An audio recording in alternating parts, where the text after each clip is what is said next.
Stick గా మారిపోయారు అది ఇది అని చెప్పడం. ఒకటి స్పష్టంగా కనబడుతుంది, విజయసాయి రెడ్డి తనని టార్గెట్ నుంచి తప్పించుకోవడానికి ఈ పాయింట్లు చెప్తున్నాడు ఆయన. ఇప్పుడు ఈయన చెప్పేది రిలయబుల్ ఉంటుంది జనానికి, ఎందుకు సుదీర్ఘకాలం పాటు ఉన్నాడు కాబట్టి జగన్తో. ఇతను చెప్పే దాంట్లో నుంచి వచ్చే ఆ కాంట్రవర్షియల్ పాయింట్స్ని పట్టుకుని ఎట్లాగో తెలుగుదేశం మీడియా ట్రోల్ చేస్తుంది. అప్పుడు వాళ్ళు ఏం చేయాలి, చేతులు చేష్టడికి చూసుకోలేరు కదా, రివర్స్ అటాక్ చేయాలి. విజయసాయి రెడ్డి తనను తాను కాపాడుకోవడానికి పార్టీని లాగుతున్నాడు, నో డౌట్. అదే సందర్భంలో పార్టీ అతనితో సమన్వయం లేదు, ఎదురు అటాక్ ఇస్తుంది.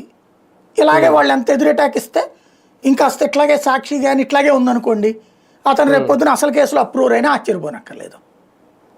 అంటే వైసీపీకి ఎలాగా ఇది ఒక ఎదురు దెబ్బ, అందులో నో డౌట్.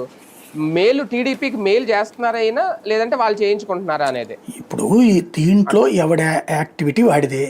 ఇప్పుడు ఇదివరకటి రోజుల్లో చంద్రబాబుకు వ్యతిరేకంగా వాంగ్మూలం చెప్పాడు అన్నటువంటి అధికారి ఆ తర్వాత నేను చెప్పలేదంటాడు. కాబట్టి ఇవన్నీ పవర్లో ఉన్నప్పుడు ఉండేటటువంటి గేమ్స్, పవర్ దిగిపోయినప్పుడు వచ్చే గేమ్స్. జగన్ని లోపలేయడానికి ఇవి సరిపోతాయా లేదా, దట్స్ ఇట్, ఎనఫ్. ఇక విజయసాయి రెడ్డిని అంటారా, అతను ఇగో హర్ట్ అయ్యి ఉన్నాడు. ఇగో హర్ట్ అయ్యి ఉంది కాబట్టి ఎవరినైనా తను నాశనం అయినప్పుడు మిగతా వాళ్ళందరూ నాశనం చేసేయాలని కోరుకుంటున్నారు.